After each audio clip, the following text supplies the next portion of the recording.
Are you ready to start the stream? I think so. Tony Caravan. You've been subjected to a highly sophisticated form of propaganda. It's just what you need, and not what you don't. Quality, quantity, and variety. ROCKFLUX. Let's get this show on the road. And away we go. And here I am back, second day in a row. And the reason I'm back second day in a row, and let me put up my chat, changing of the season, the title of today's show is basically The Fall is Here, ROCKFLUX Live 9/22/21. The fall is here, and of course that could be taken two ways. Obviously, today's we're into fall season now, and of course, the fall of the Western civilization. My chair is falling down for those who have just tuned in for the first time. And of course, I'm wearing a Hawaiian shirt. Why not? And I got my Kona coffee here.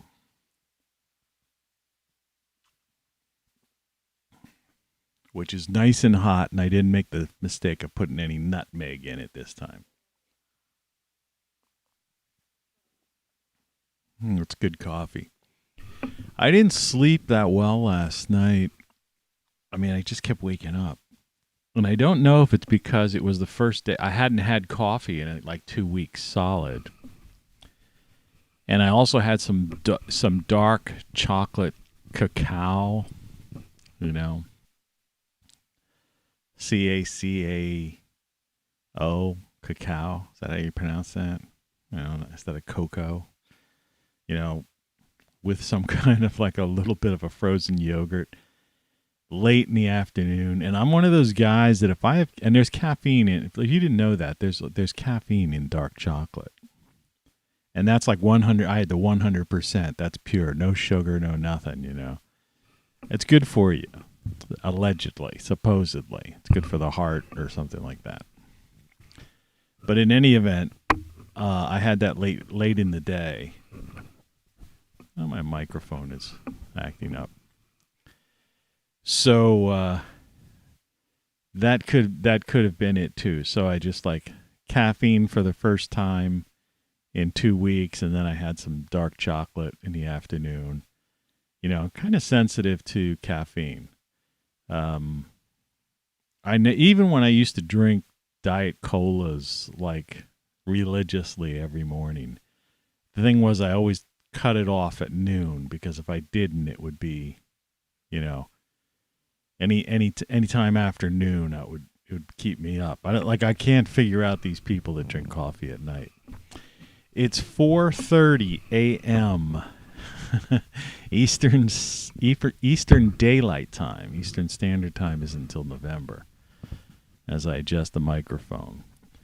And it's Wednesday, September 22nd, 2021, in the former United States, and I'm situated about an hour from one of the entrances to the Northern Appalachian Trail. Cross between the mid-Atlantic states and I guess just an east of the Ohio Valley, so to speak. I don't know. It's hard to describe the area that I'm in. It's like a lot of parts in this country. It's so wide and big that you can say northeast, northwest, south, southeast. But if you're somewhere, there's certain spots, that if it's not the Midwest and it's not the Northeast, it's like, what is it? Mid-Atlantic. But then the Mid-Atlantic could go down further south than I really am, because I'm up a little bit further than that.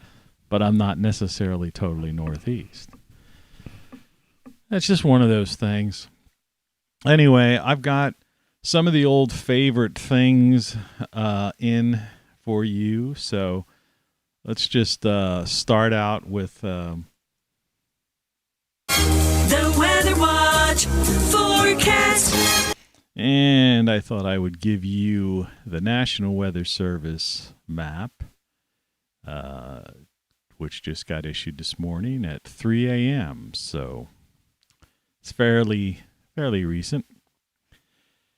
And it's looking like temperatures around the U.S. You can see the color bar there, red being the hottest and light purple being the coolest. And it's looking like pretty much the better part of the country is going to be right in the middle, somewhere in the 70s, with the usual hotter spots down in the southeast, Texas, the desert, Southwest, and of course California's got some hot weather going on over there. But for the rest of us, it's this first full day of fall is looking like it's just going to be kind of nice, more or less room temperature, unless you're, like I say, over the 80s. Certainly where I am, it's a fine day. And I'm not sure, but I can double check here while I think about it. Currently where I am, it's like 66 degrees outside.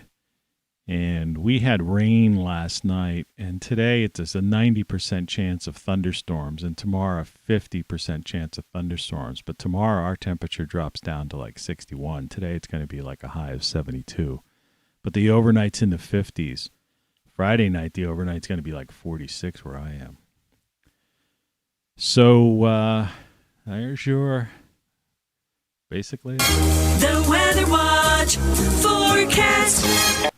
And all you got to do is, backtrack and hit pause if you want to see your weather, part of the weather in your neck of the woods, as I say. So why am I here 2 days in a row after not being on for a long time? Well, the good news is, and in fact, I just got the final news this morning, I am live. The book is now available, and I have it on the screen. I also have a hand cover version here. But the Then What book, which is right up there, is now available in print on Amazon, and there's a link to it at rockflux.com or TonyCaravanLive.com. Like I said, it's also available on Kindle, but the preview I had from Kindle when I was uploading it to Kindle, I didn't really like it. And I got a notification today from Apple Books that says the book is live on Apple Books. So it's available on Apple, Kindle, and of course, like I always say, Amazon you can get a print copy of it. I already ordered some print copies for myself. So and there's a link down below in the Show More area, and you can get yourself a copy. It's only $9.95. If you have Amazon Prime, it's free shipping.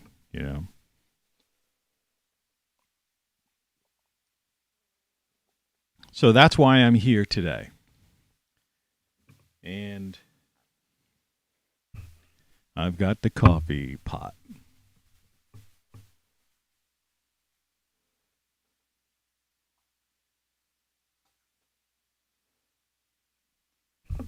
As the waitresses say, more hot, more hot.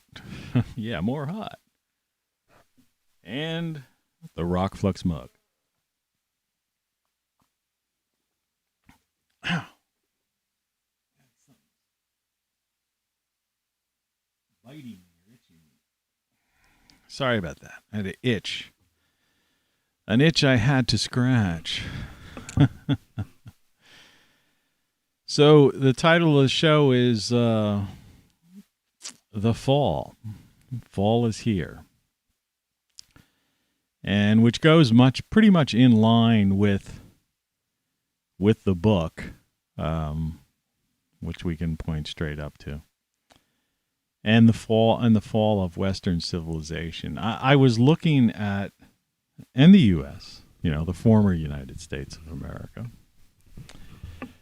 you could kind of tell my beard's a little scruffy today, more so than yesterday. Though I'm still getting whited out by the screen. And I don't know if I take this system preferences on the audio computer, universal access, and see if I take it down to there. Let's see if I can get like warmer colors. I can't really get warmer colors. Yeah. So it's one of those things. I just have to look washed out. I don't care. It doesn't really matter. Vanity. And I've got this face because I'm so close to the camera. Because it's just the way I have this set up here. I have to be close to the computer. This close to the computer so I can work all of the controls. So, if I want to do the old... This is insane. This is insane. The only way I can do that is, if I were set back and on a set, because I have nobody helping me out, just me. The cat abandoned me right after I found those treats that if you watched yesterday's show and I was into this like conspiracy thing about these treats that vanished, somehow a friend of mine came down yesterday. I got up to the dollar tree where, remember I was talking about the Swiffer wet mops because I wanted to clean this place out because I had a guy come in, clean my furnace, which needs to have some parts replaced. Oh, man, it's in a gas furnace too. And my chimney, I need to like remortar parts of my chimney. It's like this shaking they did on the street is like messing with my foundation and everything. I've got a lot of work to do on this house. But he came and was traipsing through because I had a leak from the shaking of the so-called construction, them fixing the outdoor street sewers, digging, and these trucks coming by and everything. And so he was up and down to replace that part. So I got to that's what I originally wanted, the Swiffer stuff that I told you yesterday. The delivery person lied. It said delivered at front door while I was sitting here near the front door. So they lied. But anyway, in this Dollar Tree, they had a pack for $1. There was only 8 of the Swiffer pads in there, and I used all 8 of them. And I did the bare floors, the parts of the floors that are bare, and the other parts that I go over the carpet with them too. So I gave I used all 8 sheets, and I did the entire every spot down here got sweat mopped, cleaned, which is a good thing. And then I bought 2 packs, so I'll do the same thing upstairs when I finally get around to it. Next time I go work up in the attic, which is probably going to be today or tomorrow because we're having thunderstorms today and tomorrow.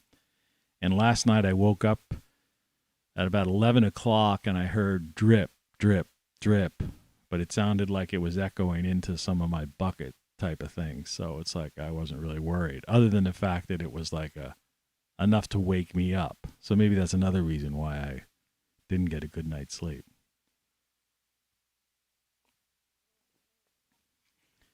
If you're wondering why I'm just telling you stories about me, you're listening to Tony Caravan Live. Because it's kind of my show, It's what I do.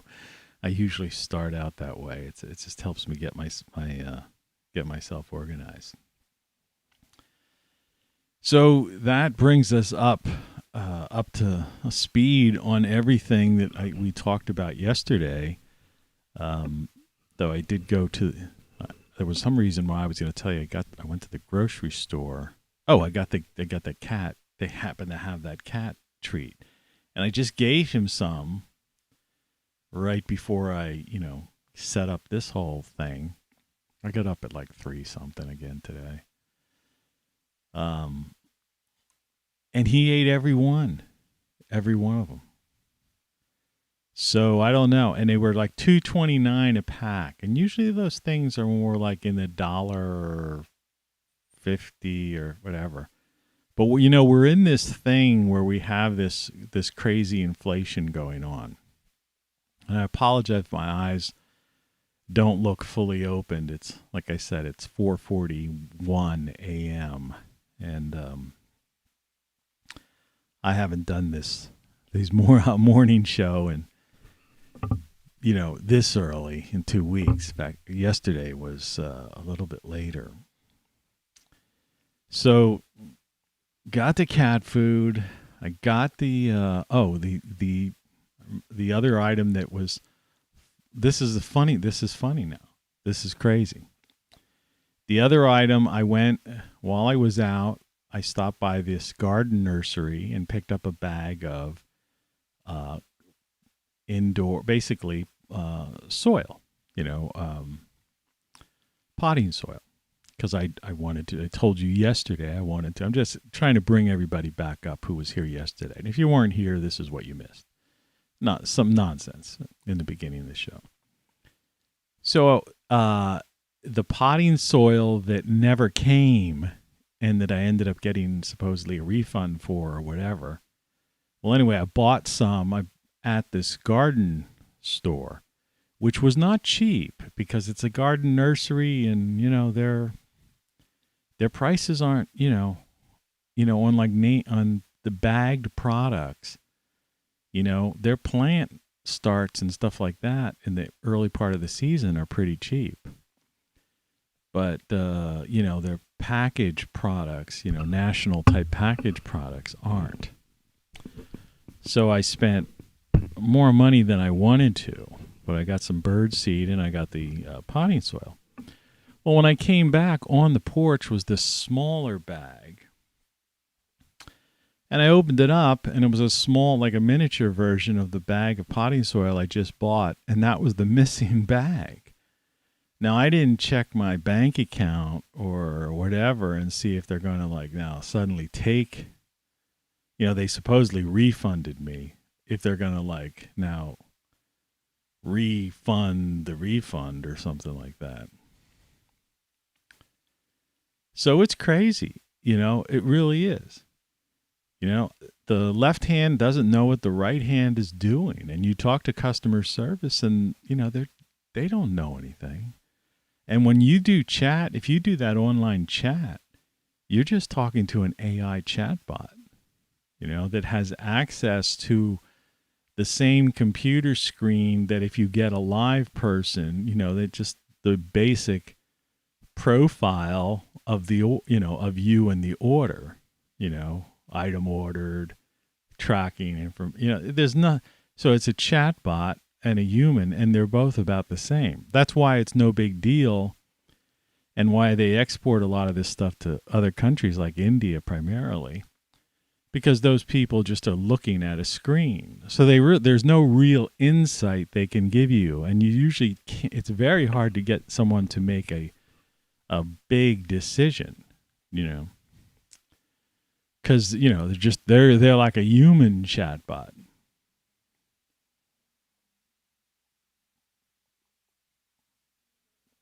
I'm trying to flood myself with this caffeine to wake me up.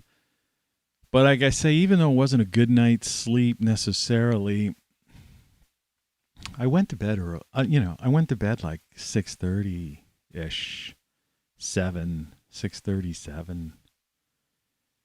So, 7 to 3 is 8 hours of sleep.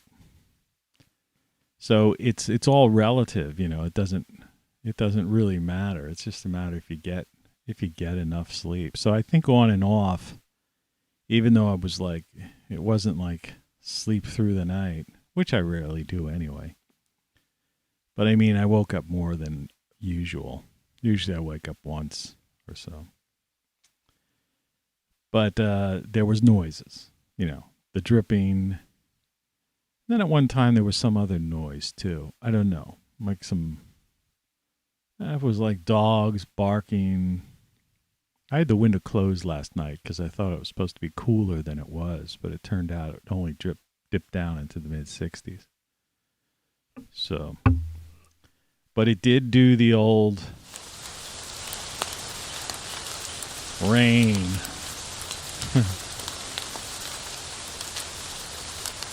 And that wasn't nice. And I'm no friend of the rain now. See, in the summertime, I had this love-hate relationship with the rain.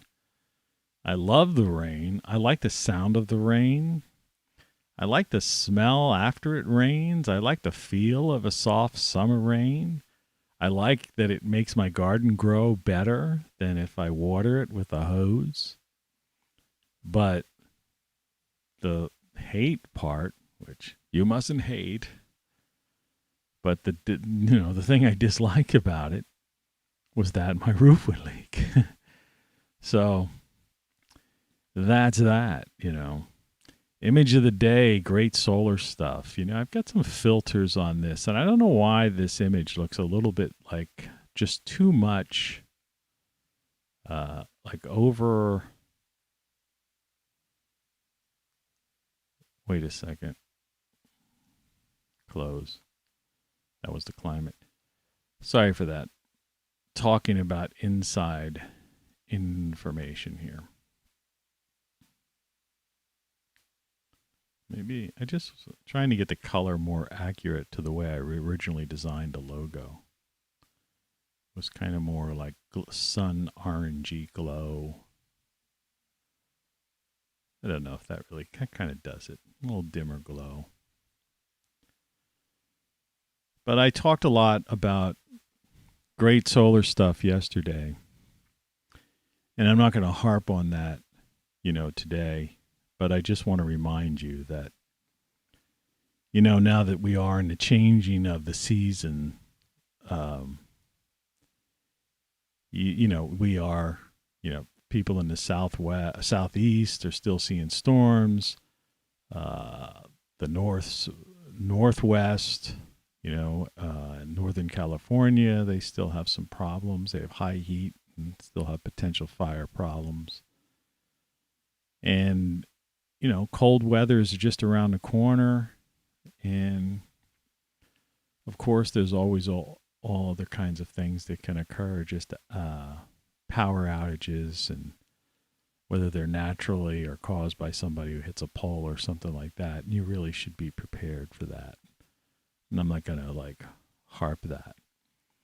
Now, I regretted doing this, too, but I wanted to get some of these things out of the way, because since this is, I don't call this the morning show anymore. It is the morning show. So I'm trying to bring you, those who watch this, some, what's going on. So I'm showing you the weather around the country and talking to you about some topical things. And I noticed this, so here's like Google News. And, I don't know how to say this, and I don't want to offend anybody or anything like this, but there's a story about this girl who disappeared, and apparently they found some sort of body,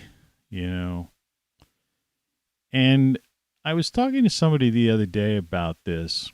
I feel bad for the family, of course. And, anything like this is a tragedy. But the question is why, we have I think it's something like 90,000 homicides in the U.S. a year, some number like that. Let's just double check the number again. It's hard to believe it's only been 2 weeks, but let's see. Number of homicides in the U.S. Homicides increased by 25% in 2020. Fast stats from the CDC.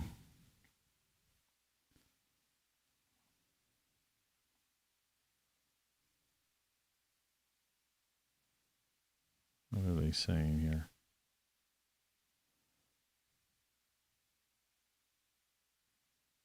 number of deaths. Not 90,000, 19,000. According to this, what's the... Yeah. Well, if I'm reading this right, and I don't want to waste your time, but 19,000. I don't know where I got 90,000 is the disappearances, unsolved disappearances, or something like that. So you got 19,000 other people and families that, you know. Sorry, this microphone is just not. This is why you need to buy the book and buy the shirts and support this thing, the show. So I get this. I need to get a new microphone, right? I mean, this is like, the sound is fine, but it's like this getup is just not right, and it's problematic. Anyway, support the show. It'll buy anything you buy. If 10 people would buy like books, or buy a couple books and give some away as gifts, or buy a hoodie or a t-shirt or something like that, you know, or the the mug, because this will go directly to, believe me, to improving the experience for you.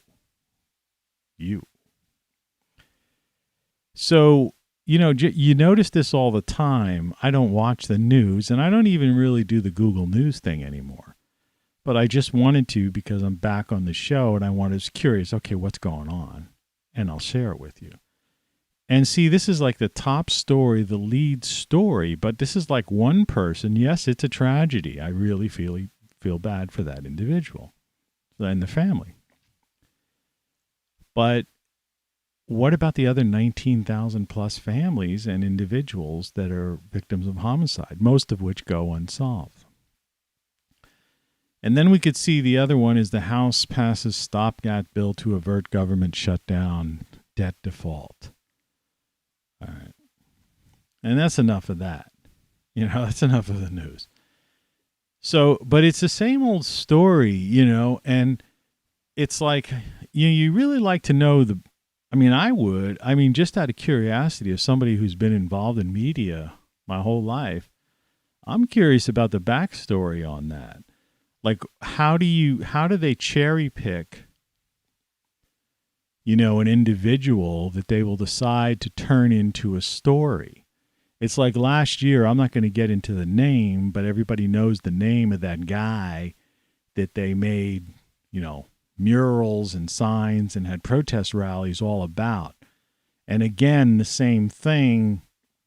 They pick an individual, you know, and somehow the media latches onto it. And, you know, despite the fact that 19,000 other people, you know, at least, you know, and again, you need to sift through all those statistics to find out, you know, how they arrived at that number. But that was from the CDC. So, their track record isn't the greatest, but at least as far as the powers that be are concerned, that's a trusted source.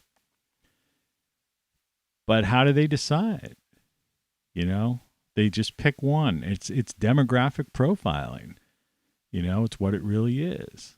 You know, they're fitting something for a narrative at the time, and it's a story that can have, as they call it, legs, something that they can run with and turn into an episodic thing to keep you tuned in day after day and through the commercials.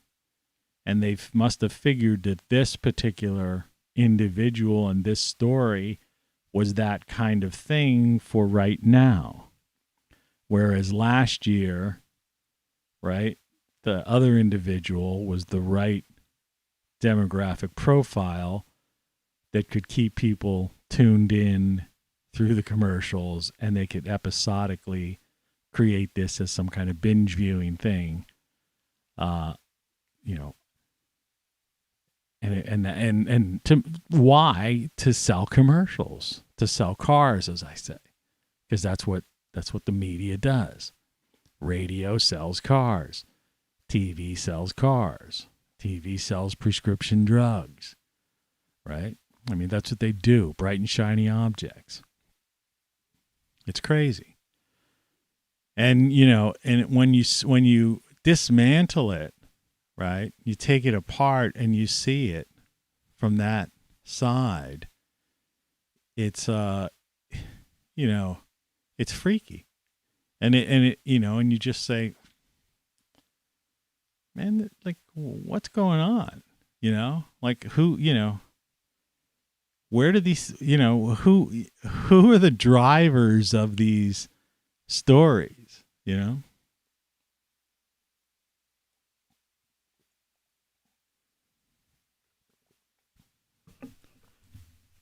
And someone is.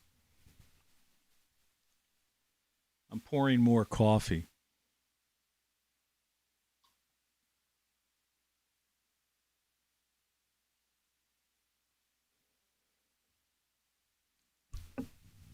See, that's another problem with this. Is like this microphone is like the pros and cons of the microphone.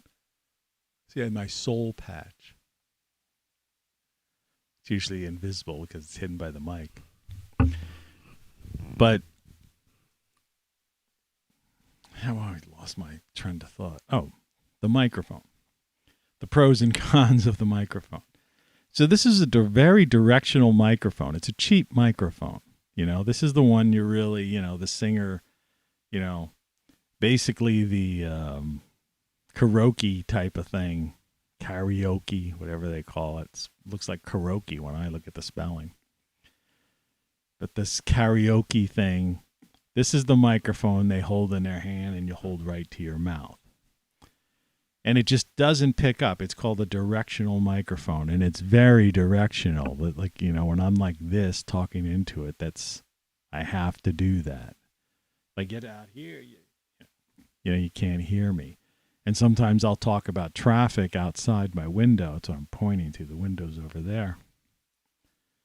And I'm sure you're going like, what traffic? What truck sound? What's he talking about? Because it's not directional. And that would be an omnidirectional microphone. But a happy medium is like the microphone I had before, which I still have back here, but I was getting a hum on it. It was a much more expensive microphone.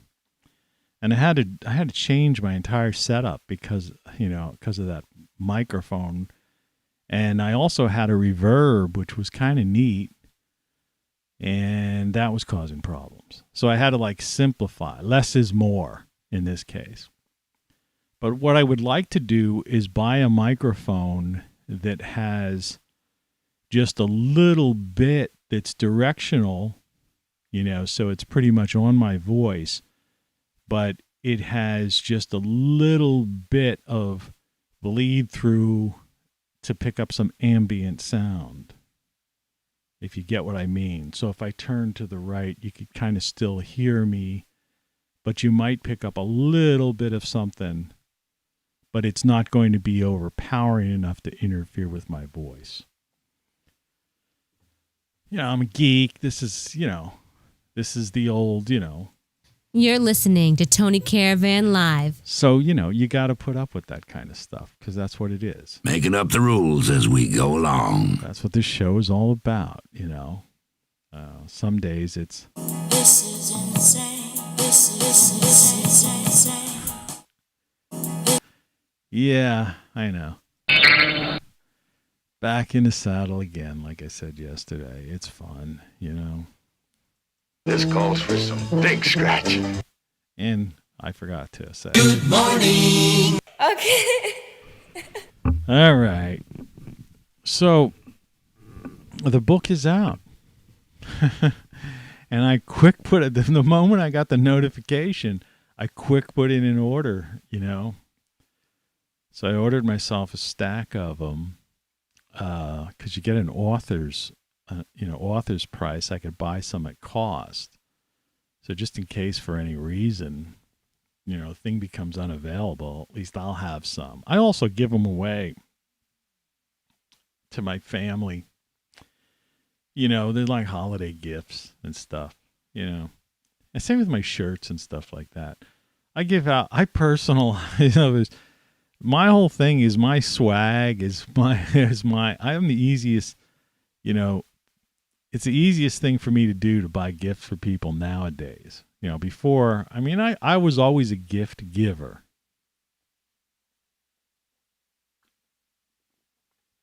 You know, back in the day when I would go shopping, back in the day when when malls were malls and, you know, all that stuff. And I enjoyed it, you know, trying to find, you know, just the coolest thing, sometimes a goofy thing. You know, I don't know if you're that kind of person, if you get joy from that, the joy of giving. You know, it's fun. And yeah, and I'm not tooting my horn or trying to, you know, say anything, but it's like this show, you know, it's like this is a gift. This is a gift to you, the listener. I don't make any money on it. You know, I tell you to buy these books and shirts and stuff, but, you know, do you? Have you? No, because my records don't show it. But I still do it, and I still share these anecdotes and give you information that I think is helpful on a lot of these programs. Certainly in the book, this Then What book, which is on the screen right under the on-air sign, which I'll move over just a little bit.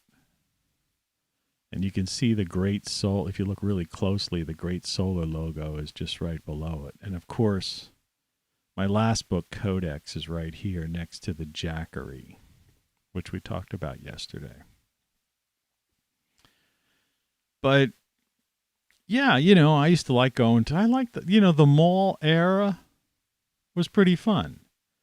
And I don't mean, I wasn't like, when I was a kid, it wasn't like hanging out at the mall. That wasn't my scene, like the mall rats. That was like after me.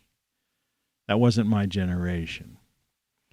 But I still liked going to the mall and spending time. I used to like arcades, you know, in a sense, but not so much. You know, I had my own, I once said this, I had the Galaga video game, the full arcade video game in one of my early apartments when I lived outside of Philadelphia. I ended up having to sell that thing. When I was moving, I went with some people to this sale, you know, to sell this stuff at some auction. And I ended up having to, there was no way, because the truck was like a one-way or a truck route. I don't know what the deal was. But I ended up having to sell that thing for like $50. Some real jerky type guy. I'll give you $50 for it. That's it. And the thing's standing there. I paid $1,000 for it, and it was A1 condition. You know, I had it trucked in from like Chicago. Hate people like that. You know, that guy could have I lost money that day because I had some guys helping me out.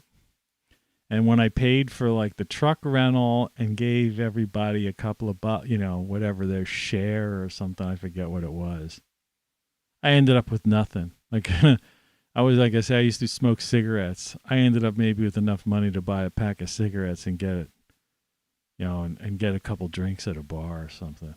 All my stuff from my apartment, you know, and it was really good stuff. I don't want to think about that. I've lost, you know, that's another pros and cons. That's what probably should have named this show, the pros and cons of things.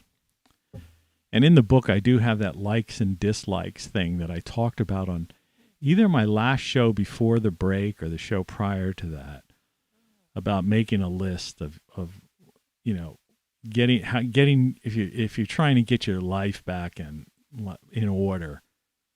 You know, the best thing to do is to make a list of likes and dislikes and what makes you happy, what doesn't.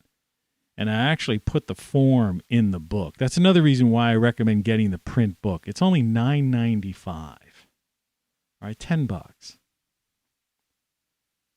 You know, get it. You know, and there's also a sheet in there that's like a budget, a household budget sheet. Now, you can make copies of that stuff so you can use it monthly, or you can use it as a guide to put into one of those like I say, Excel template, or if you have a Macintosh, there's this thing called Numbers. I mean, that's what I use to keep my my monthly budget, because I know how much money I get. So what I do is I just type in this program that automatically adds, you get the template order was already set up to add up everything to a total.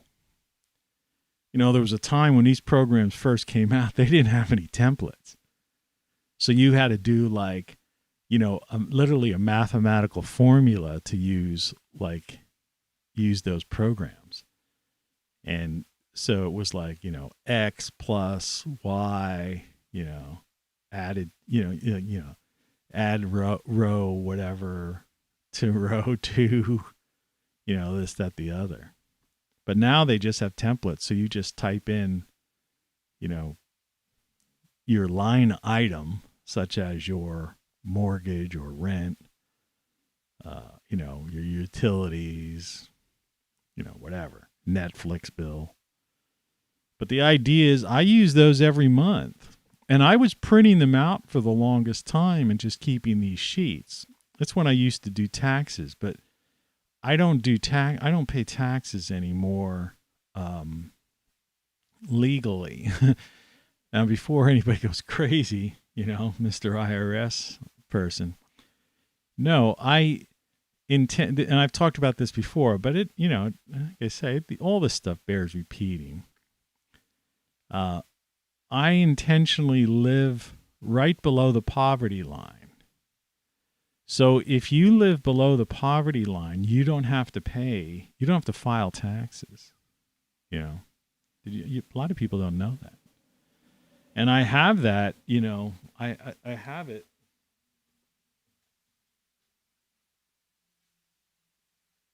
In fact, I just saw it yesterday when I was looking for something different. This is there's nothing personal on here. Let me hold this up for you. See if I can get it there. IRS, interactive tax. See if we can get it to focus. Do I need to file a tax return? You are not required to file a tax return for 2020. You see? You are not required to file a tax return because your income does not equal or exceed $12,400, nor do you owe any special taxes or have any situations that require you to file.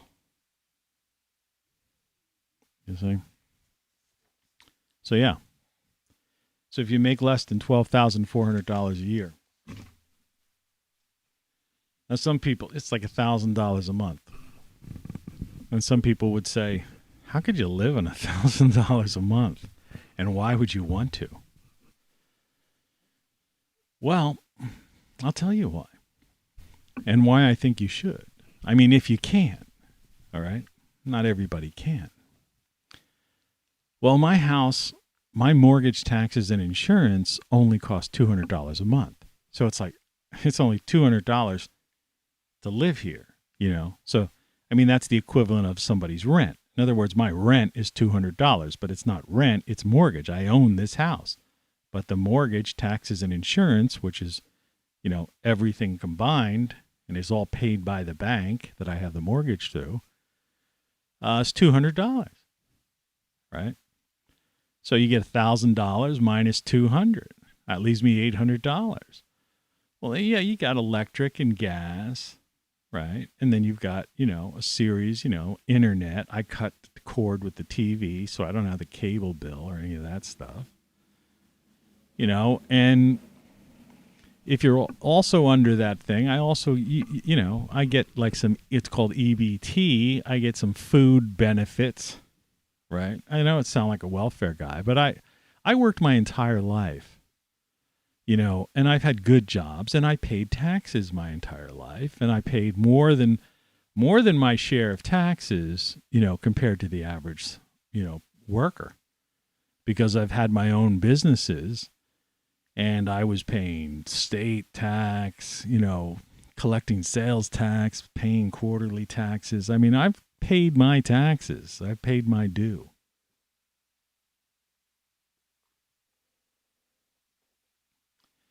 But I decided I was going to retire early. And the only way to do it was going to scale down. And I also saw this, and this is in with the theme of the show, the fall is here. I saw this fall of not just the U.S., but of Western civilization coming. And I wrote books, there's a stack of them behind me where I've been like telling people, hey man, this is going to happen. This is going to happen. I mean, I was one of those people that was telling people before 2008 that the stock market was going to crash, and there was going to, but as always, nobody listens to you. And so now we've got runaway inflation, and we've got this corporatocracy in charge now, as opposed to a government like the U.S. government. If you go back to my shows, or people, I'll criticize the Save America campaigns and even Build Back Better, and of course the Great Reset. They're like, there are three sides of the same counterfeit coin. Well, how could you have three sides of a coin? Well, you've got, it says Kennedy $50. You don't see many of those. Well, that would be side one. This would be Build Back Better, I guess. This is this would be Save America, right? This would be Build Back Better, and then this would be the Great Reset. This is the other side, of the coin. So a coin has three sides. Some people would say a coin has two sides, but they're a two-dimensional thinker. There's three sides. It's a 3D object. So I've always been sounding the alarm. And so what I'm saying is that if you have a computer, if you have a TV, and I have a couple of TVs, because I have one big TV I used to use as a monitor when I was publishing a magazine. So I have a TV in my bedroom, and in fact, one of my TVs went on a fritz.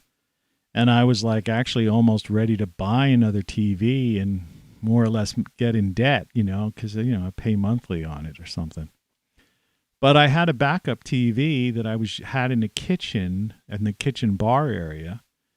And I swapped that upstairs. And oddly enough, I cleaned up and messed around with the other TV. And the one that I thought stopped working seems to be working. And I have a smaller TV I'm pointing at, but it's like mounted on the wall in front of me, behind this monitor. And I have the reason that why I look all, whited out instead of like deep, dark tan, which I really am, is because I've got this white light coming from this computer. It's almost like the neon glow of a computer. And so I have this old G5 computer, which still, is funky. Works fine, right? And so I don't care. Delicious. And I use it mainly for sound effects, but I have some old software programs that I own that are on there. So what I'm trying to say, and then I have this computer, which is, a nice one, but it's not brand new. It's old, but still works, knock on wood. I hope I get, a few more years out of it. And I have a laptop, I have an iPad, and I have an old iPhone. Now, I don't have cell phone service. That's another way I save money, but I do have that Magic Jack Wi-Fi. It has a Wi-Fi app, so I can still get phone calls on my cell phone and text. I'm not a big texter. I don't text, really. Some people do.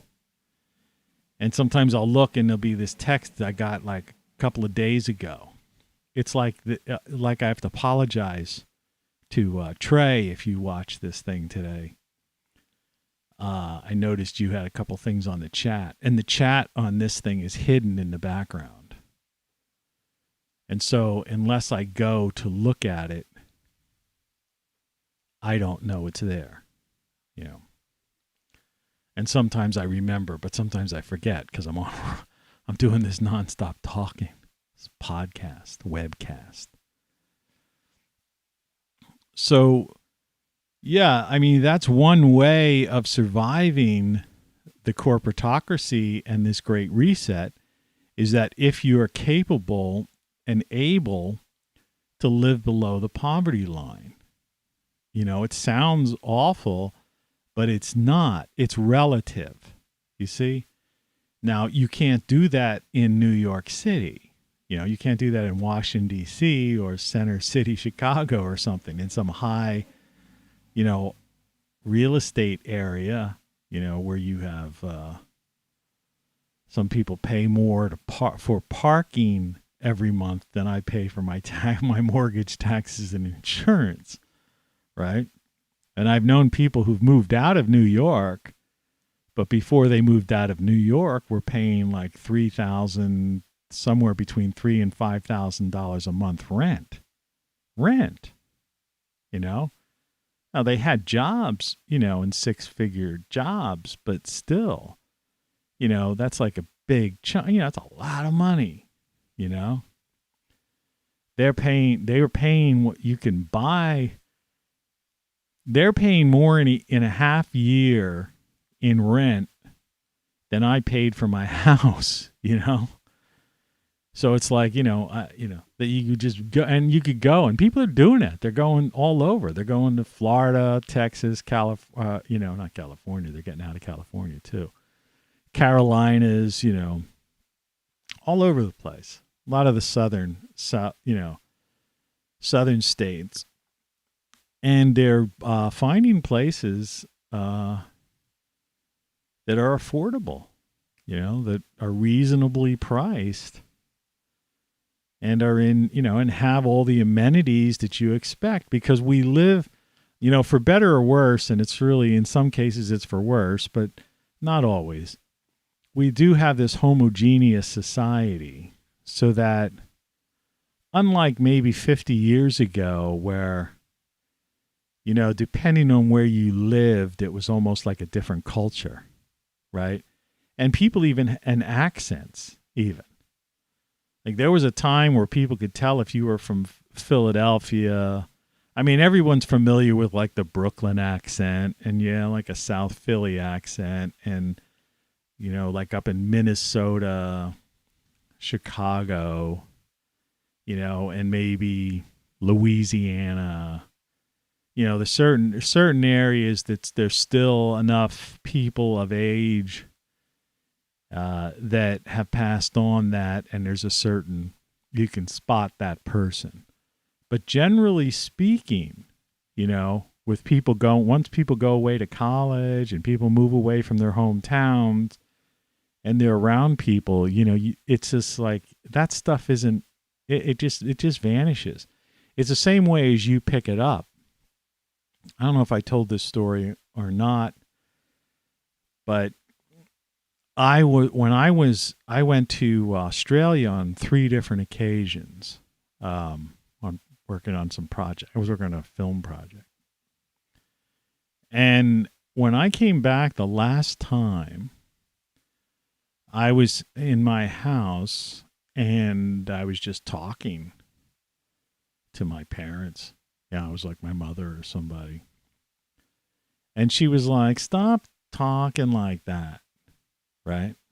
And I'm like she was being annoyed or something. I go, "What are you talking about?" You know? And what happened was I had been down in Australia so long, and I was living and surrounded by Australians, that I had picked up an Australian accent and the style of the way a sentence is structured, you know, like certain things almost end with like a question mark, you know, I mean, it's more than just the g'day, you know, type of thing. G'day, mate. Now, I wasn't doing that. It was just like in my normal conversation, I was talking and they thought, my family, they thought I was just like, like acting or something, making it up. And I'm like, I don't know what you're talking about, And then eventually it faded once. So it's like anything else. If you're surrounded, if I moved to Louisiana, in the bayou, and I'm around some of these real purists down there, people that just, I'd probably, I'd sound like that after a year or two, a little bit. Same as if I moved to Brooklyn, and was just surrounded by some true Brooklynites, Just a weird thing. But what I'm saying is that that's not that, that's the exception. That's not the rule anymore. And so it doesn't matter where you really move, because what you'll find is that the culture is pretty much the same everywhere. I mean, some places are better than others as far as, what your freedom of movement and what you can do and what the price of real estate is, the taxes, etc. But in general, you're going to find the same kind of music being played on a radio station, if that's your scene. If you're a TV person, the TV shows obviously are the same. And any other pop culture or cultural things are going to be the same.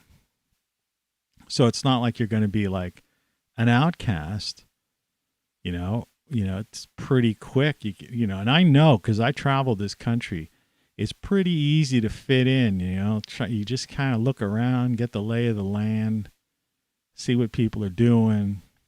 You can figure things out pretty quickly and fit in, and nobody knows any better that you're not from that area.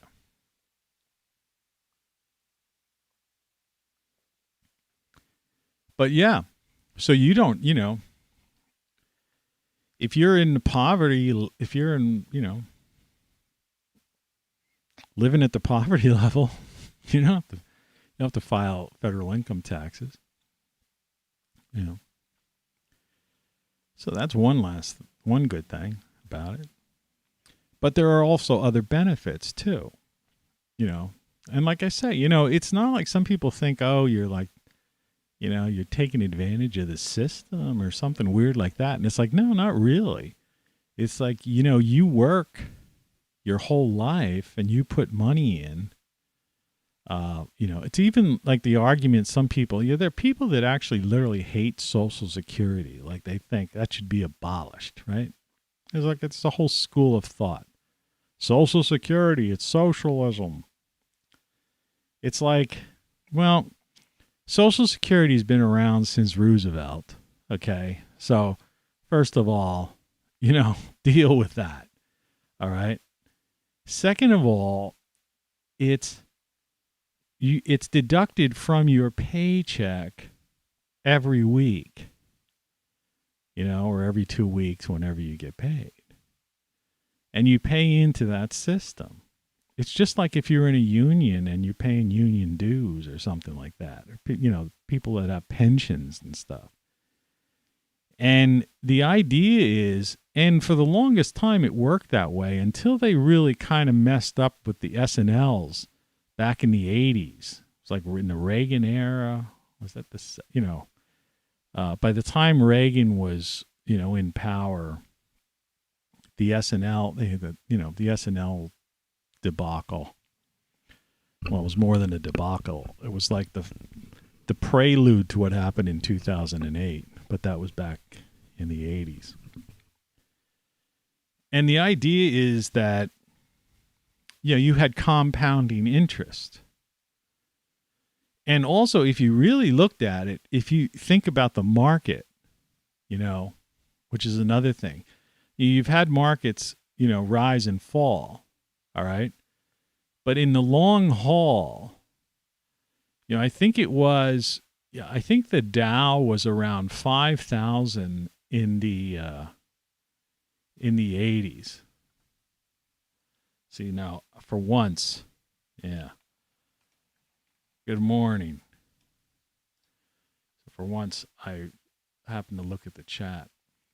But in the 80s or 90s, let me see, Dow Jones, 1990.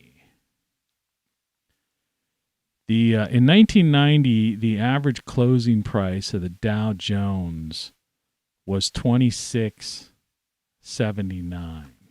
Okay, think about that. 1990, 26, and now let me just do this.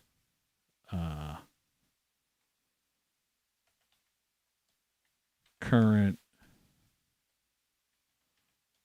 I could do this on my phone, but I have it turned off. Current stock prices. So the Dow Jones Industrial is like 33,000. All right. That was the latest, most recent. So think about that. From like 2,600 to 33,000. I think it was up to 34,000 just a couple of days ago. But I mean, it's teetering. It's over 30,000, and it was around just over 2,500 in 1990, right? And I think it got up to 5,000. You know, it started to go up pretty quick because you had the .com revolution and stuff. But it still didn't get. Then it crashed. Then you had the .com crash. But if you went long and you played the market, you know, so if like, you know, if the pension plans and if, you know, Social Security investments and, you know, things of that nature, if you played the markets long, you made out like a bandit, right? And there's a lot of people. That's why you see. And I notice it all the time, and people say to me sometimes, like, somebody said to me the other day, who were all, you know, they were talking about their town, which is a small town, not too far from here. But they were saying, what's up with all these people driving around in Range Rovers, right? And I said, you know, there's money, you know, people have made money. They've made money on the markets. I mean, it's insane if you think about it. It's just like you've got all these Bitcoin millionaires. And, you know, Elon Musk, I need to look that up because I was watching a little bit of Elon Musk on YouTube. Let's see, current Bitcoin price. Just to give you this stuff, it's up to $42,300 right now. $42,000 for a Bitcoin. So imagine if you bought Bitcoin, even if you paid $1,000 for a Bitcoin. You know. So like I say, I know people that just had a couple of Bitcoin, you know, just bought like 3 or 4 Bitcoins. And the thing is, if you spent $3,000 or $4,000 on Bitcoin when it was $1,000, and now it's $42,000, I mean, you made like $150,000. So yeah, go out and buy yourself a Range Rover, you know. And you still got money left over. But, you know, so there's money out there. Now, the question is the market going to stay up? You know, that's the whole thing. You know, they're like, you know, people talk about, you know, precious metals, gold and silver.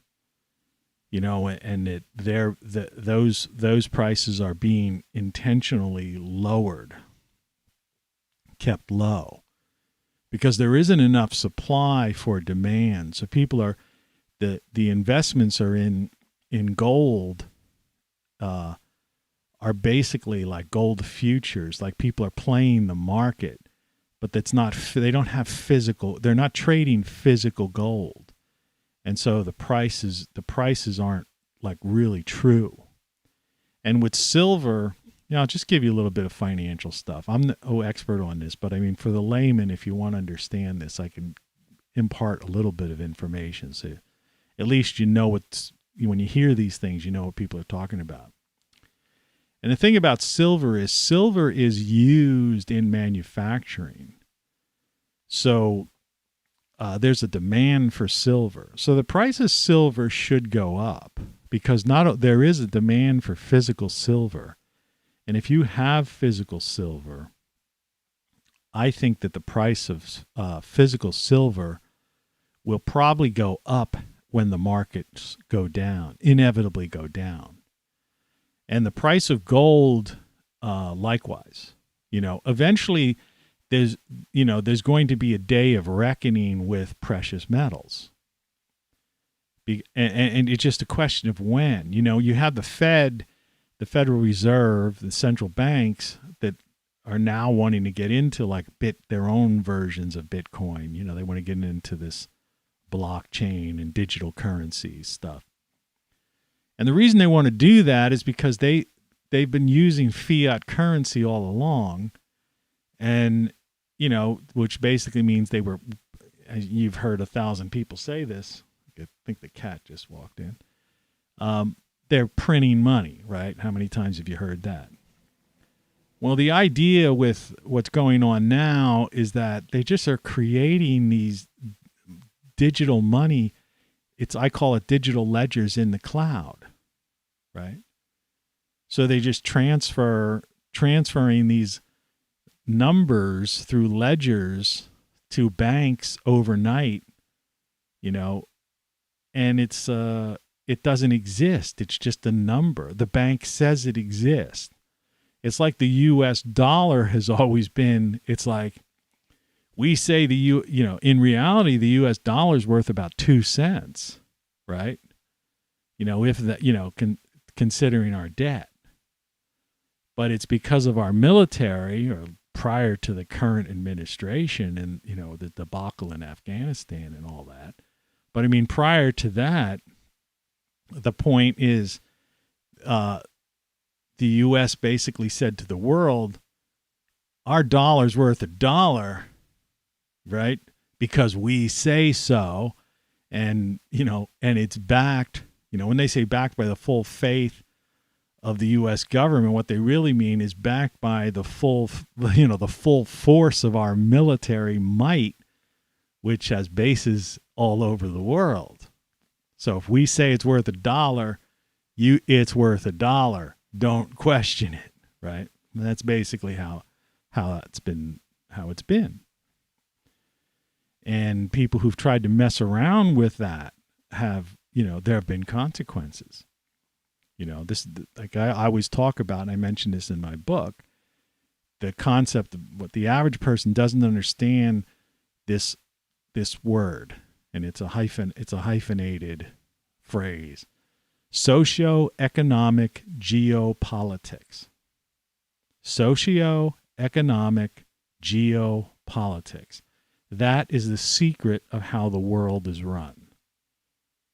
And if you think it's about anything else, it's not about climate, right? It's not about, anything you can imagine. Not about Russia. It's not about China, doing this, doing that. It's not about dictators. It's not about, radical, whatever. Okay? For some reason, my data just went to 0. Just like the old days, you get into something real heavy and they kind of cut you out just to give you a little warning. Socioeconomic geopolitics. That's the secret if you want to understand the world. That's how the world is run. And that's what the World Economic Forum, the people at Davos, that's all they're concerned about is socioeconomic geopolitics. It's like a big board game to them. All right? And it's like Monopoly, with play money and game pieces and all that kind of stuff. It's just that it's the game It's like there's a game, used to be a game called Risk, probably still is. There was actually the world instead of it being Monopoly was based on Atlantic City, streets and avenues. But their Risk was like the world. I remember playing, I haven't played that game since I was a kid, but I remember playing that. But yeah, the world is a big game board to them. And, with play money, now digital currency and game pieces, like in a movie when you used to see these people, generals standing around this big glowing, table and they were moving, these forces, right, to show like what the strategy of a battle or something like that. Well, that's what Davos meetings are all about. Socioeconomic geopolitics. And that's how the world is run. That's it. That's all you really need to know. And if there's anything else you're believing in, it's minor to these folks. Very minor. They don't care. They don't care about anything.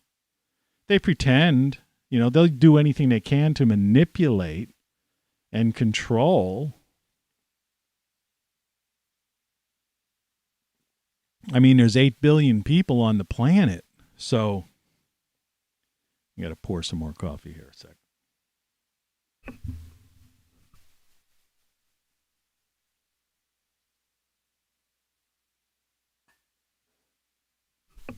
Sorry about that. I don't know if this is going to make it any warmer or not.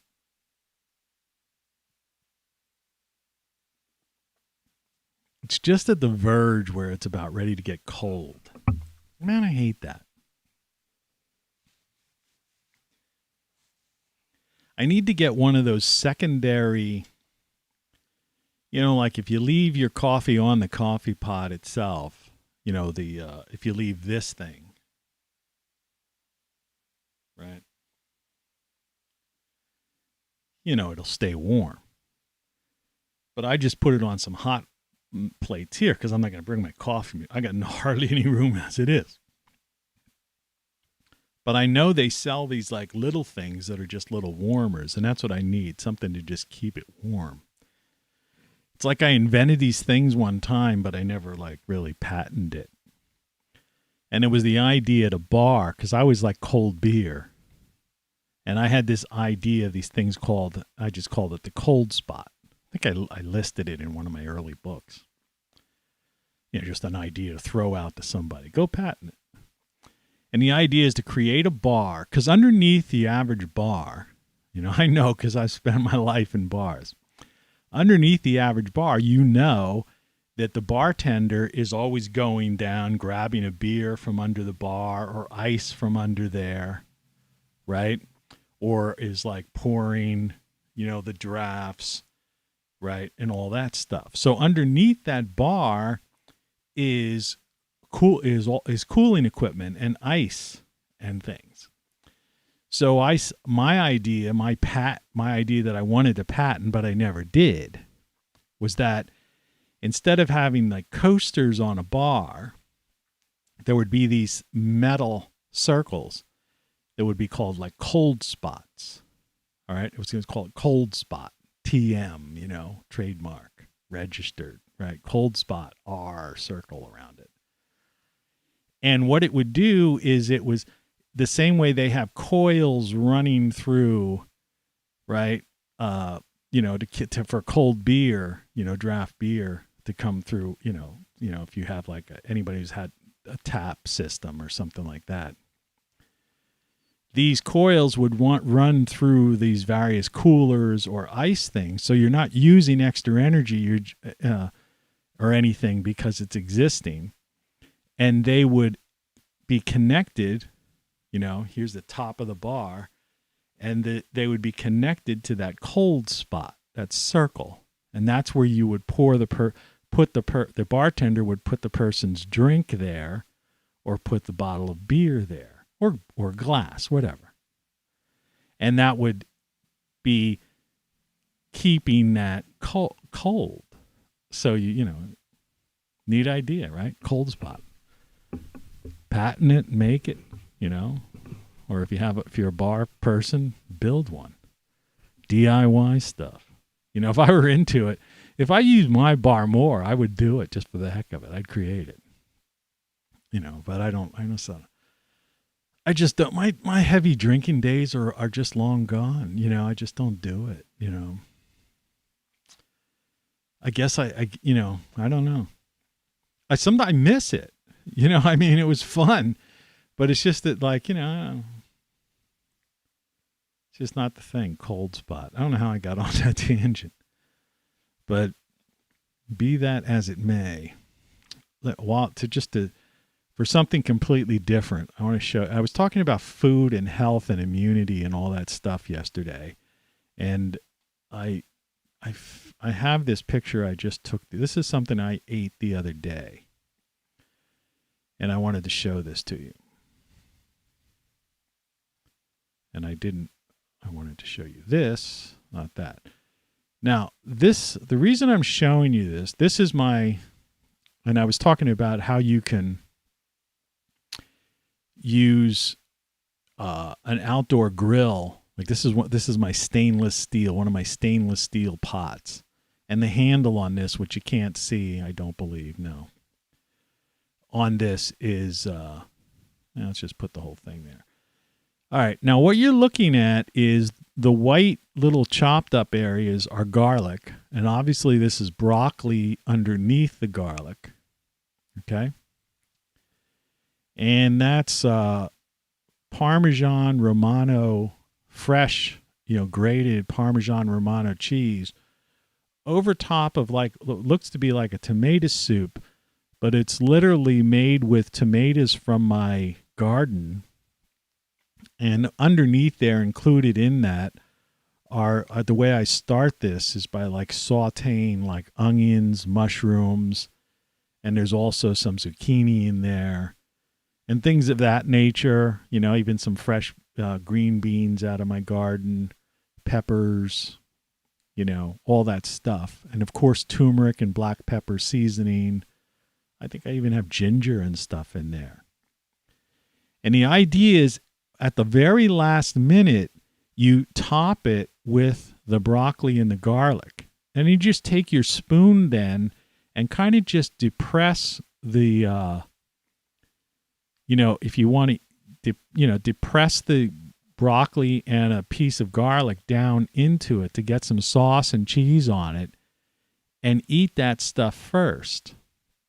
And what you're doing is you're getting the allicin and the full benefits of the broccoli and the and the garlic in. But if you would have heated that and cooked it, all right, you would have lost all the benefits, right?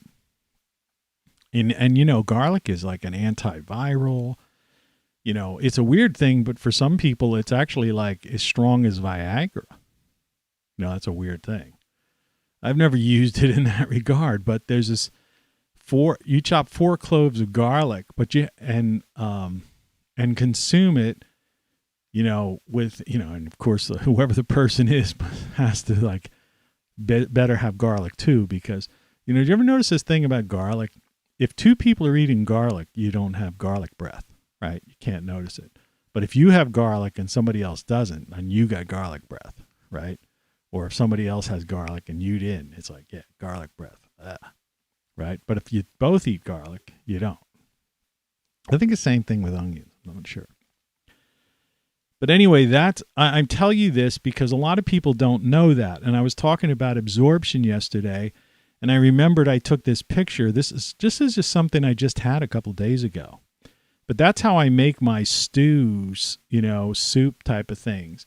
And, you know, it's a little bit strong, you know, but like I say, I'll press it down. This is like when I first just placed it on the top because I wanted to demonstrate this in a picture. But I'll take the spoon and like immerse, you know, a piece of broccoli and garlic into the sauce and cheese so that when I eat it, it's tasty. And, and it, like I say, it may be a little strong for some people, the garlic, but the benefit of it. And then once that's done, that's in there. Then you just start spooning in and eating the soup, which is delicious. And, any kind of taste, if the garlic was too strong for you, it's long gone once you start digging into that cheesy, tomatoey, fresh mushrooms and stuff like that. I mean, it's just great. But that's how you get absorption, through, real foods, and you boost your immune system. Just as a quick, quick aside. So these are the things that they don't tell you. It's like doctors will tell you, they have very little in medical school, very little time spent on nutrition and things like that.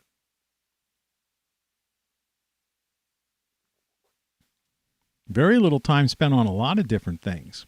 It's like generalized knowledge, and that's why they intern when they come out of medical school. It's like where most of their education is really learned when they get in, spend that first year, in an ER or something like that with these 20-year-old, these not 20-year-olds, but nurses who've been there for 20 years. And, that basically are like guiding these, recent grads from medical school. And that's another problem we have in the U.S. now, as I just continue on with this. It's endless, really, if you think about it. And it's not... really funny. Really funny. We needed a little interlude there. But, You're listening to Tony Caravan Live. One of the problems, another problem, so to speak, is that we're losing a lot of nurses in hospitals who have been there for many years. And the nurses run the wards, really, And anyone who's been in the hospital, and I've been in the hospital on a number of occasions, if you've been in the hospital for a couple of days, so you've been on a certain floor, and you get to know the shift changes and the nurses or whatever, you realize that those nurses run that floor, And the doctors, it's like you're waiting all day, and then your doctor comes in and he's in for like 10 minutes. He looks at your chart, says a few things, depends on how well you know your doctor. Sometimes if you don't have a doctor or your doctor isn't one that comes through, some guy will come through, ask you a few questions or do something and then just walk out. But you're basically, they're just there like, it'd be the equivalent of a CEO in a certain company. They're just there to sign the check. They're not dealing with the day-to-day, manufacturing of the product or the work, the doctor just comes in and signs the chart and says, yeah, okay, give them such and such a prescription. I'll sign for that, authorize that prescription. And, this is a serious problem that I've been seeing because I want, on YouTube, doctors and nurses talking about this stuff, and there's a lot of that. And they're like raising the alarm and saying, we're losing a lot of nurses. And there's a shortage of nurses in many parts of this country right now. And it's a big difference, to go. I recently went into an ER because people who watch this show, I had some kind of like dizzy thing. It was really weird. It was one of those things that they said was like, it was uncommon, but it was like, had something to do with a bone behind your ear and some kind of crystals or something weird like that. A doctor explained it. Actually, a doctor outside of the hospital explained it to me. My next door doctor explained it to me because a lot of the people at the hospital, When I went at like 4 a.m. All right, where an intern, the doctor was like an intern, because that's what they'll give the intern a graveyard shift, but the nurses that were there were just like girls in their 20s. And so I was looking around and I'm going like, nobody here seems to know anything. And then they were going to I said, well, I'm not sure if I should get a CT scan or not. I don't know if I need all that radiation, blah, blah, blah. And this nurse, was like, well, you don't have to if you don't want to. I said, well, wait a second. Didn't you say the doctor said? I mean, you're the medical professional. You tell me.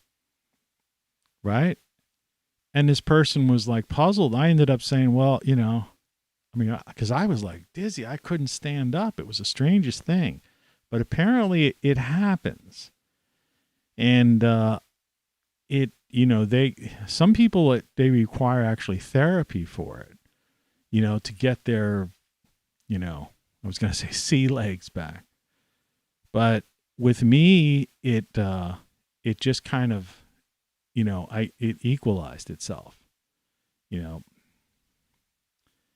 But then they had given me like some pills that were like something that dealt with even like the sinus. They were like some kind of super antihistamine or something. It's something to do. Like I say, I'm no medical professional. I'm just telling you. But I was in the hospital, and what I was trying to get at is that here I was seeking help. All right. And there was no one there that seemed to be old enough or experienced enough to know anything. So I ended up having, when you go in, I didn't stay overnight. I was released. They always recommend, well, see your family physician. Of course, my family physician wasn't available, but another doctor that worked there who's more knowledgeable, I think. And so she saw me and she knew right away. She explained it and got into this whole thing and told me about it and, and said, yeah, don't worry about it. It happens. And she said, surprisingly, I've seen a number of these cases this summer, which also like kind of lit up a little thing like, what's that? Because it's rare, somewhat rare. Because it wasn't vertigo. When I've said this to people, they say, "Oh, you had vertigo or something." Yeah, I know somebody had vertigo. It's like, no, it wasn't vertigo, and she was clear on that. She goes, "No, that's not vertigo. No, this had to do with some kind of bone and crystals and some kind of weird thing." And she had a name for it. I don't remember. All I know is when she said, "You're okay," and it looks like you are healing or you're getting through it on your own. You won't need therapy. Because they have some kind of therapy where you've got to they turn you sideways and do all kinds of weird stuff. And she goes, doesn't seem like, normally if you had it bad, I would send you, to this, but you're doing okay. And as soon as I heard you're okay, I'm like, okay, fine. I'm not worried, all right, about it. And plus I still have a couple of these pills left upstairs. So if it did happen to me again, I know I could take one of those pills and I could at least be able to walk. But the reason I went to the hospital is because I couldn't, I was literally got to crawl down the stairs. It was crazy. But it wasn't like the room was spinning or any of that vertigo type of thing, or it looked like, like some Mel Brooks movie. No, it wasn't any of that. It was just literally I could not stay upright. Really weird. But like I said, strange things have happened. I've had a lot of weird things. And I've talked to other people and people are having weird things, that are, like I had another uncommon thing happen to me. And that was described as uncommon, but not serious. That was like, that was one I actually looked up on the Mayo Clinic or something like that, right? I'm not going to get into that thing exactly because that was really weird. Because I was like, that was puzzling. And it was, and sure enough, it just ended. It was like a short-lived thing. But yeah, the description was it was uncommon, right? But not serious.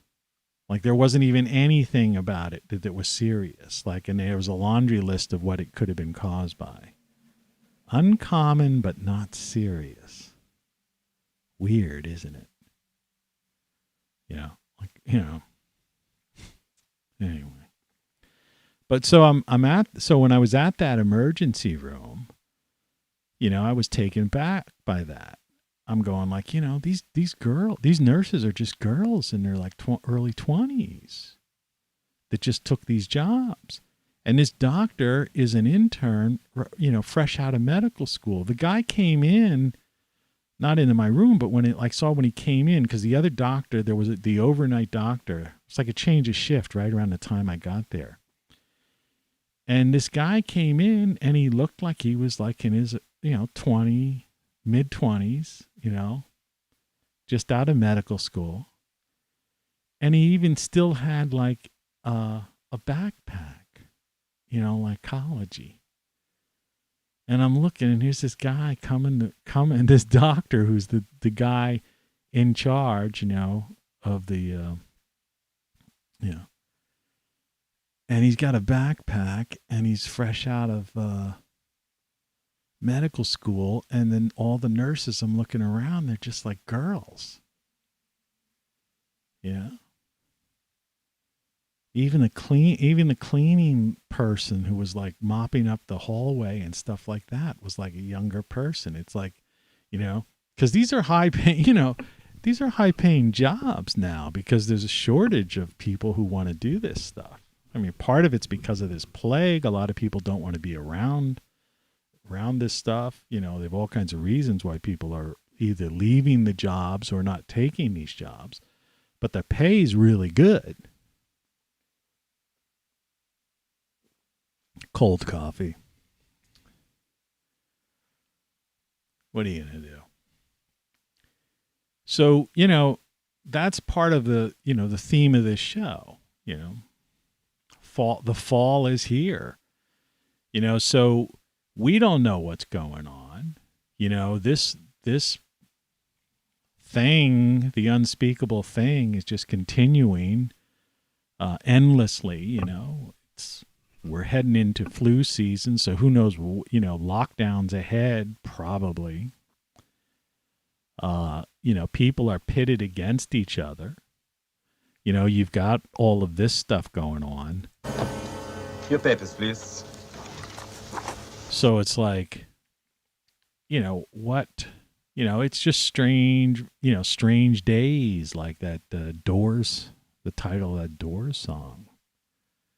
And, you know, for some people, this is a nightmare. It must be a nightmare.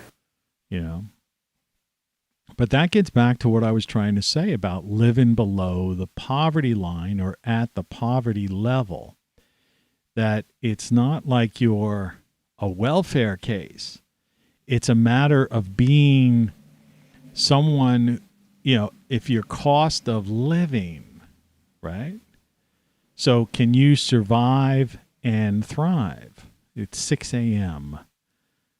right now for you people out there. 6 p.m. or 6 a.m. Eastern Daylight Time for people listening to me this morning.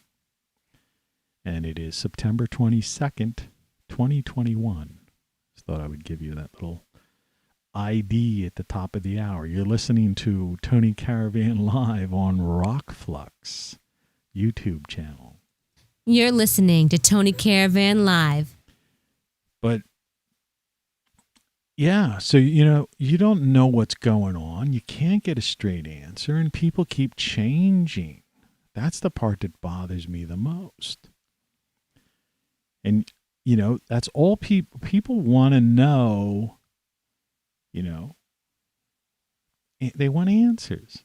And that's why I really like this doctor. I wish she was my doctor, but she's the wife of my doctor. And he like only comes in like once or twice a week now. So it's like inevitably, if, there's nobody I can't like call my doctor or say, hey, could I come in? I got such and such or whatever. Or I'm curious about this. And it's like, because he's not around, And then when I see him, he's got my file. But he's like dealing with all these people. So he's like, yeah, let's see. What? And yeah, what? It's like he's like busy. His head's somewhere else. He's older now too. So I think he's on the verge of retiring. So it's like, I'm going to miss that. And there's a lot of people who don't have, that's another thing that we've lost in this country, in many parts of this country. I mean, certain areas people still have that. But it's the idea that of the relationship with your personal doctor. And, people that are pushing, they say, oh, we need national health care. Well, see, another thing about living at the poverty line is I get free health care. Like a no deductible free health care because I'm at that level. And I always say that, because I always wondered, it's like yesterday when I was talking about the greed meter, I'm saying what was the motivation, of these people, because they're already billionaires and they already are in power. But it's like I also wonder why they always talk about we need universal free health care. And I'm like going like, there's no poor person in America, all right, that is being deprived health care. In fact, the poorer you are, the more benefits you get. I mean, that's how it works. That's how the system works. So it's like, what are they talking about? And I always wondered why, so why would somebody, if you were poor, why would you vote? Or what kind of, I guess if people are watching, they must have TV commercials that scare people like they're going to take it away or something. But the thing is, anyone who's poor knows, here's what you get when you're poor. Now, I don't get these things because I'm not poor. Okay, I'm intentionally living at the poverty, just at the edge of the poverty level because I want to be as free as possible. Okay. And I did this intentionally, and I found a cheap place to live. It's basically your house and taxes and insurance, that are your biggest costs, and so that's why I did what I did, and I'm fine. But what I'm saying is that if you're poor, okay, so someone who's like a welfare case, say, for example, here's what you get. You get free food, okay? More food than you can imagine, too. Like a ridiculous amount of food. Now, I see people using the same card. I do get some free food, but I don't get the max because I'm just a single person. But, some people get a lot of money, right? I know one person that got $800 on their, like, card. That's what they have now. These, like, they call it EBT. Electronic benefits transfer or something like that. It's like a for someone who's not familiar with this, it's like a debit card and they fill it every month. Okay. I know someone that they get like $800 on their card. That's a ridiculous amount of money. But anyway, I'll go to the supermarket and I'll see the person in front of me and I'll see them check out with one of these EBT cards. And in their cart is junk food. Potato chips, frozen pizzas, so a case of sugary soda, all that kind of stuff. Now look at, and then there's my cart, and I've got blueberries, broccoli, a banana. Right. Oats, Quaker oats, maybe some plain yogurt. Right. I'm trying to eat garlic. I'm trying to eat healthy, spring water. And then look at the person behind me and it's like candy, ice cream, frozen pizzas. Frozen pizzas are big, man. like I say, whenever you go to the supermarket, if you want to know what's popular, because I was in the supermarket business when I first started out. It was one of my first jobs was in supermarket marketing. And I learned early on that I've told this story before, but it's always worth telling for new people. Anything at eye level is that's like the most, sought after space on the shelf. And the end of aisle, they call it the end of aisle display. That's like they fight over that. They pay for that. They have to give like extra cases of food. That's how they bargain for that. That's how the supermarket makes money. It's not so. In other words, if it's some kind of some major brand, they'll give them an extra couple of cases of that brand to get like eye level or end of aisle, display. And it's just the same with the junk food aisle. When you see a whole row of potato chips, you know that there's a lot of people eating potato chips and pretzels, and junk food. The same with pets. A lot of people have dogs and cats because there's an entire aisle dedicated to it. And shelf space is like, in a supermarket, it's, if an item isn't selling, it goes. That's why you see things disappear sometimes. And you might go, oh, I still love that stuff, but I can't find it anymore. And I'm not talking about last year when stuff, just disappeared because of shortages. And we could get into that too. There's supply chain disruptions that are ahead, coming up this winter. No, I'm talking about in general that you might have had a product that you particularly liked and you suddenly see it disappeared. Well, the problem was you liked it, but not enough other people liked it, and they weren't about to waste that valuable shelf space on that item. But when you see consistently, you go in the frozen food section and you see a big chunk of the frozen food section, all these different brands of frozen pizzas, a lot of people are eating frozen pizza, that kind of thing. And that's a gauge. At any given time, you can gauge, the health of the American diet by just going to a couple of supermarkets and taking a look and seeing how much. I mean, if you really think about it, the amount of junk food in a supermarket compared to the amount of fresh produce or really healthy things. Think about it. It's like, I don't know, 80-20, 80 unhealthy, 20 healthy, something weird like that. I don't know. But I mean, you can gauge it next time you go. But you got to take care of yourself because just like I was saying, you don't want to go to the hospital emergency room. And what I was saying about these, I know what I forgot to say. I was like, when I was babbling, I lost my train of thought. About people not having family physicians or personal physicians that really know them and know their case like it was for many, many years. In most areas. It still does exist in some areas, but in most areas it doesn't. They've created these urgent care places. Some of them are tied into hospitals, but other ones are just private, just these private things. They're called urgent care centers or whatever. And these are for people who don't have a so-called family doctor or personal doctor. And you go in there and it's like a big waiting room.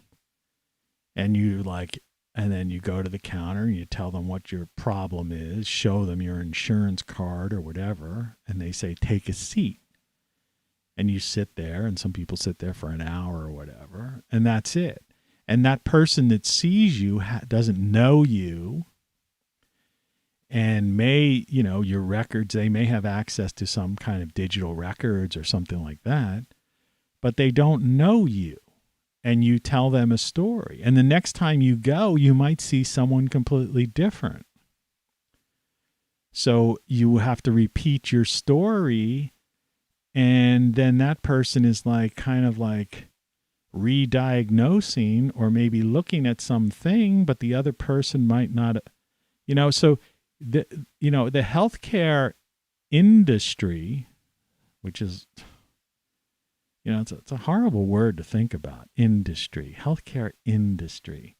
It's like I used to always hate the entertainment industry, the whole idea that these things, the arts, that the arts, sciences, medicine, they've all become like just big, industries, big, corporate. That's why I always say that, the U.S. is a corporatocracy now. It's not a republic, a democratic republic. It's a corporatocracy. Big tech, big pharma, big ag, right? The Federal Reserve, military contractors. I talk about this all the time. And I talk about it in the book here. And it's for sale now. So if you just tuned in, don't forget to, look down below in the show more, and there's a link to it. Get the print version on Amazon. You'll appreciate having the print version. It's only $9.95. I talk about all this stuff. Plus, there's a lot of anecdotes and some fun stuff in there. So, yeah, so the fall is here, and it's not just the season; it's the fall, and we have to come to grips with that. And a lot of people are in denial. A lot of people are living in a dream world. And they're still donating money to campaigns. Save America. Build Back Better. The Great Reset. They're hopeful. Oh, we're going to change somehow by coming up with carbon credits or some kind of carbon system. They're going to change the weather of the planet Earth. Right? These ants. That's what we are. We're ants. We're smaller than ants. We're invisible from when you get in a plane and you look down, we're invisible. You could see the trees. You could see fields, crop fields, and oceans. Right? But you can't see people. No. And the idea is that, yeah, it's not about us, right? This is about controlling 8 billion people on the planet and trying to just mess with their minds and manipulate them, fearmonger, do whatever they can to just keep these 8 billion people, under control. Because there's only, like I said before, there's only several thousand so-called ruling elite, if you really think about it. If you've ever watched Davos, like if you watch Bloomberg TV, I used to watch Bloomberg TV, because if you ever want to know what's going on, follow the money. So you watch the financial channels. Forget about mainstream news. They're just selling cars and pharmaceuticals and bright and shiny objects, right? But if you want to know what's going on, follow the markets, like where the money is. So if you watch like Bloomberg or CNBC, even Fox Business, any of these business stations, well, you'll turn on Bloomberg when they have the Davos or the World Economic Forum, and they've got wall-to-wall coverage of that. It's a red carpet event. And these, if they're not doing, these Skype type of meetings, because last year there was a lot of that going on because of the plague thing. But under normal circumstances, it's a red carpet event, and it's a bunch of limousines pulling up, and it's at these resort town. And these are the so-called ruling elite. And they sit there and have meetings, and they decide on the socio-economic geopolitics of the coming year and years. And that's what it is. And that's what the World Economic Forum is about. Economics, the great Reset, when you go to their website, right, is about economics. But it's socioeconomic geopolitics. Think of that. Think of that. All right? That's the secret to understanding what's going on. It's right in your face. And all you have to do is, like I say, turn on Bloomberg. And that's the thing. And so people who go like, oh yeah, that's, and there might be somebody who like turned, somebody watching, and I could see people come on and off. And they'll think, oh, you just, save America, you're thinking. If you donate to campaigns, and I get emails, because I get so much spam now. Spam is way up. I don't know how it is for you, but it's way up for me for no known reason.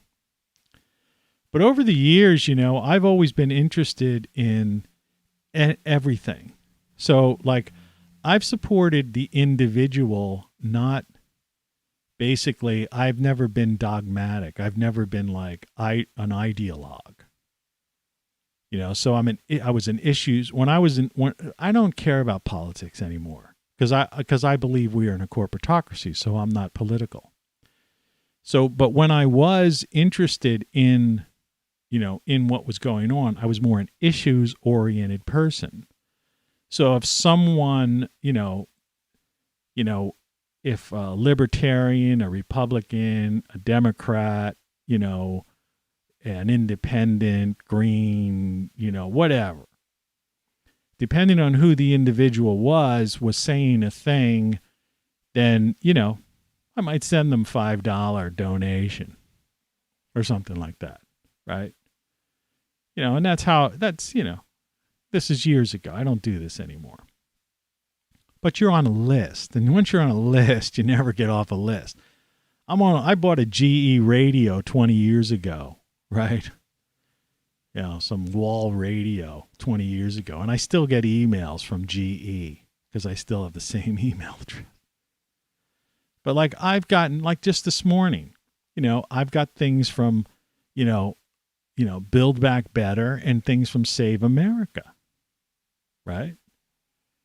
Because I'm on lists from all sides. And the thing is, if you give now to any of these people, all it does is it goes primarily to TV commercials. And I say this all the time. I say it in my book, and I've said it on the show, ad nauseum. Think about it. Have you ever watched a campaign commercial and said, oh, wow, I think because I just saw that commercial, I'm going to vote for the other guy now? That's not how it works. I mean, there may be somebody whose mind is so moldable, so plastic or rubber, that they're, they just change like the weather. Sorry, my nose is itchy. But no. So when you donate to a campaign, all you're doing is supporting mainstream media. And it's not lamestream media and it's not legacy media. The fact is, it's still mainstream media. And media is all-encompassing, and it includes social media. It includes Apple News on your iPhone and, and all that stuff. Google News that I put up before, And so you're just supporting, commercials on those stations, which are making those people who are not giving us the true story, right? Or are doing like this kind of thing, sidetracking us with a tragic story about an individual, but basically putting it as a top story that they're giving this coverage to, wall-to-wall coverage to, because they're trying to divert us away from something else. And that's the part that people don't understand. In other words, they're trying to make that story, okay, this tragic story, all right, of this person, right, deflect us away from, say, what happened in Afghanistan or the economy, excuse me for hitting the microphone, or something else. That's how the industry works. I worked in the industry. I was in the advertising industry too, but I was in the entertainment industry. I know how this stuff works, man. And I see it and I look and I go,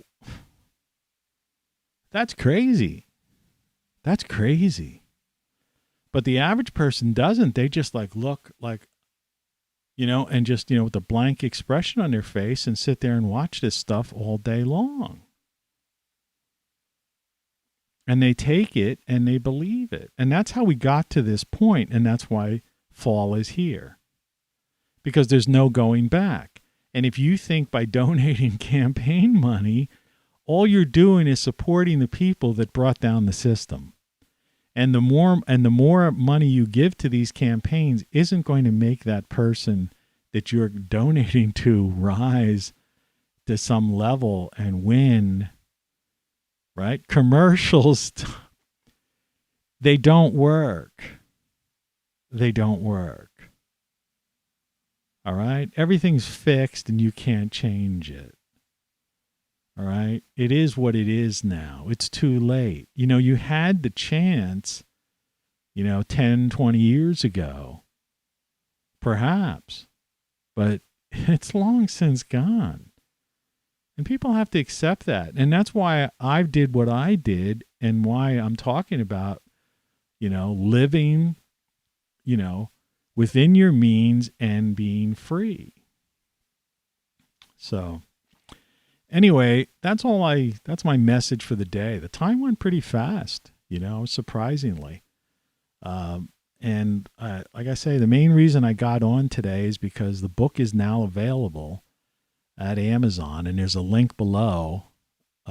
If you just look down, show more, or go to ROCKFLUX.com or TonyCaravanLive.com, both of my websites, and you'll find a direct link to Then What, my latest book, and some of my other stuff there. So I highly recommend you do that.